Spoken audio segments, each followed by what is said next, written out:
Hey guys, how's it going? This is Darklight Reactions coming back at you with another one today. So guys, we are back with the game called Soda Dungeon. Now I did a previous introductory video to this, so if you guys haven't seen that, I definitely recommend go checking it out. Basically, I cover the various things you can do in the game. I give a little bit of the description of what the game is about, what you can do, what the game categorizes as, RPG, etc.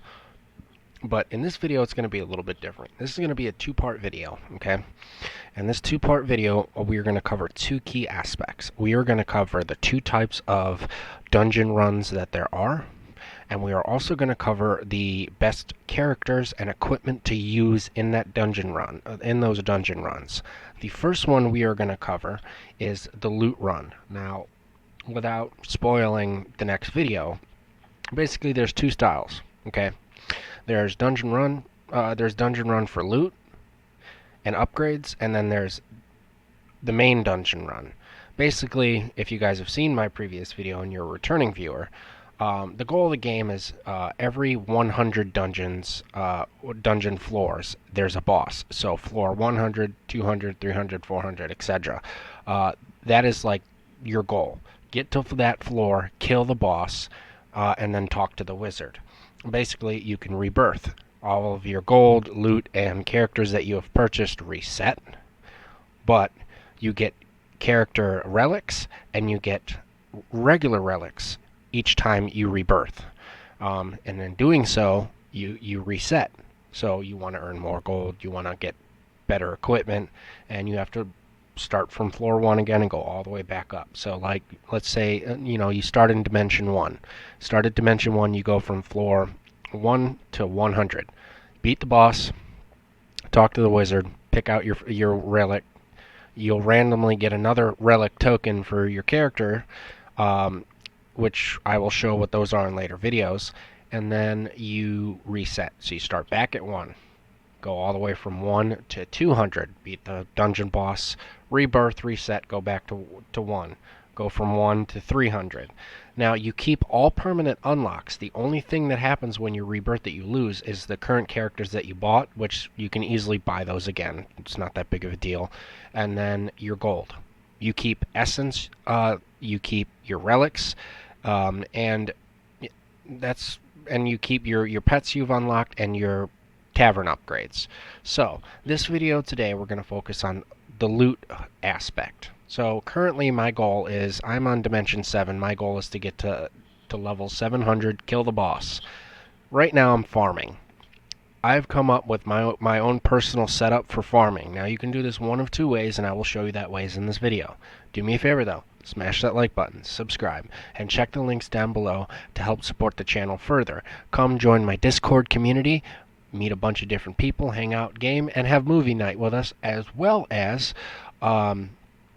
support the channel by grabbing yourself some Darklight merch. I'm currently wearing a Darklight cap, and you can also grab yourself the energy drink I drink every day to, bang out these videos. So go grab some Dubby today. Check the links. Use code Darklight at checkout if you do. Alright guys, so as you can see, I just finished a loot run and I wanted to show you. So in this run I got 6 million gold, 1,000 essence, and 2 legendary items. 1, 2, 4, basically almost all rare items.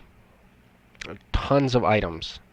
So I'm going to show you how I get this much gold and loot. I normally, every run, so you guys know with this setup, every run I normally get anywhere between 4 million to 6 million per run, between 500 to 1,000 essence per run, at least guaranteed with this setup, at least 1 legendary item every run, and a bunch of rare and regular items. So here we go. I'm going to show you this, guys. I'm going to show you guys this setup.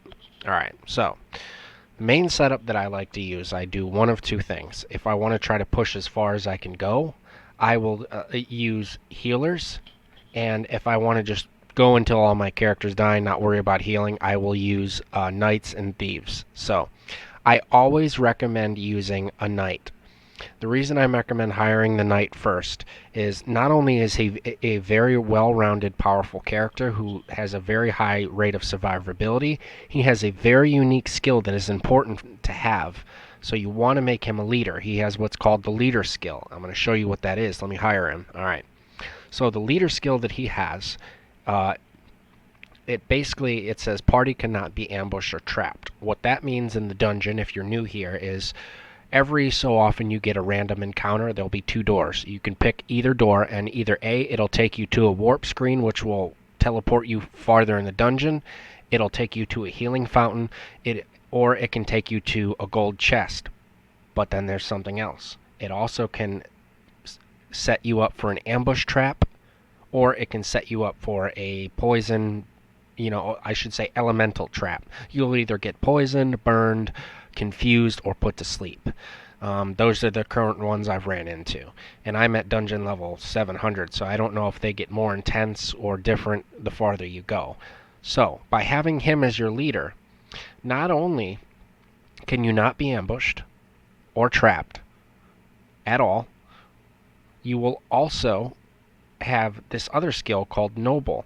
Let's say your thieves are taking some serious damage. They will activate this skill and they will try to attract the enemy away from the current character that's taking the crazy amount of damage that they are, and he will protect that character and absorb most of the damage for them. I don't know how often this skill is active. I don't know if it's like always active and it's just random when he does it, but I recommend the knight. Okay, we're not going to worry about equipment yet. I'm going to hire the other characters, and then because I'm not really worried about survivability and I'm just trying to farm gold, I'm going to show you my next setup. The next thing I like to do is hire 4 thieves. Okay, I'll show you why in a minute. For those of you that are new, thieves have a very unique skill as well. You don't have to make them the leader. They can be a leader. It doesn't matter. They just have to be in your party for the skill to be active. Now, the skill is called Greedy. Every 5th floor and 10th floor. So like you go 1, 2, 3, 4, 5, mini boss.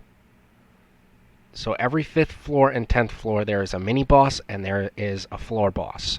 And then every 100 floors there's dungeon boss, like, main boss.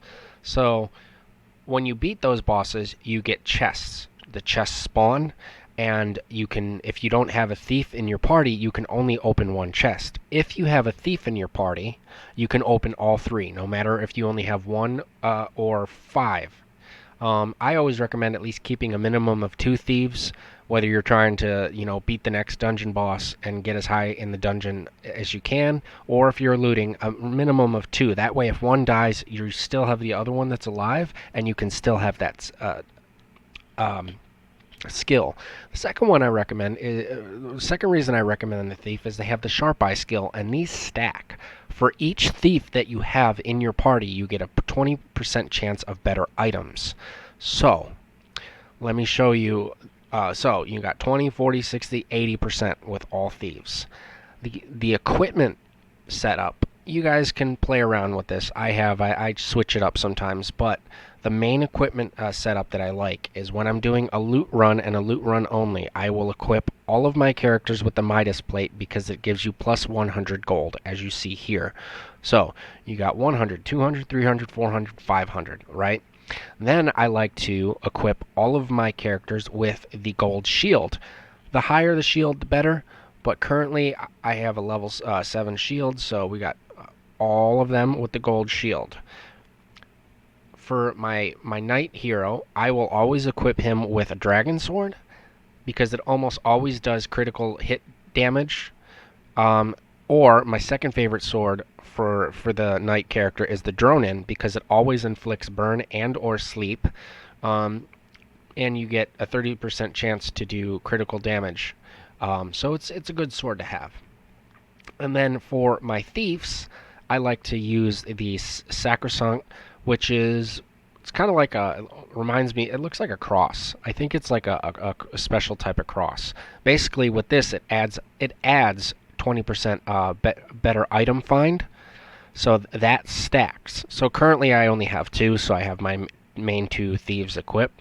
And then I like to equip these thieves with the leftover drone and weapons just to help with damage.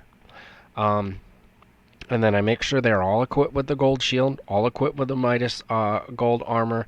And then I like to equip my knight with the immune effect. Think of your knight as basically your main character, your tank. You want him to be as highly equipped with everything that he can to be the main person to take all the damage. That way your thieves can work in the background and steal essence and gold and get items, and you don't have to worry about them taking the brunt of the damage. So by equipping him with this, he can't be put to sleep, poisoned, burned, confused, nothing. He's immune to anything. And then I like to equip my thieves with 2 different things. Remember, essence down here, this purple stuff, is used to upgrade relics. So I like to equip all of my thieves. Thieves have also the ability to equip 2 items. Okay, so I like to have this essence token equipped because it gives me plus 25% chance. And with 4 thieves, I have 100% essence token find. And then I also like to equip them with Van's magnet. It gives you plus 45% gold and another 10% chance of better items.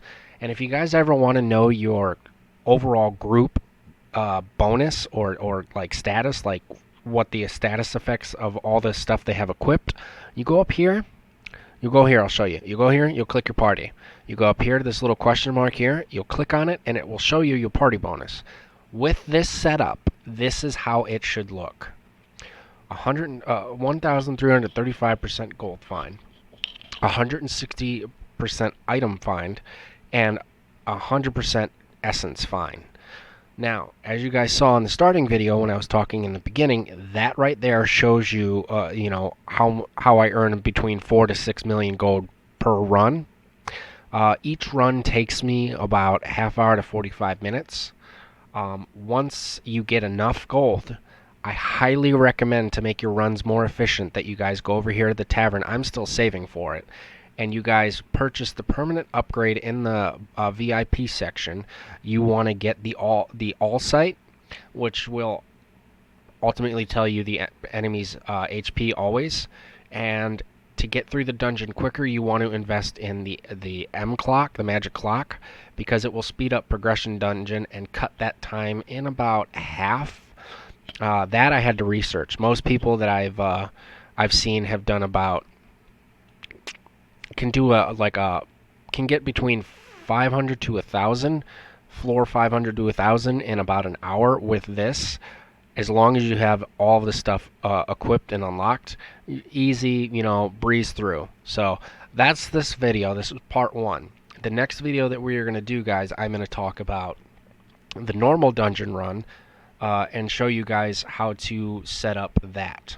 Like I said, you can play around with this build if you want, and honestly, if you play this game regularly and you and you have a better suggestion, comment down below, or like I said, join my Discord community and add your comments over there. All right, I appreciate you guys watching the video. As always, I'm Darklight. I'm gonna go and run this dungeon again and keep grinding. Peace out.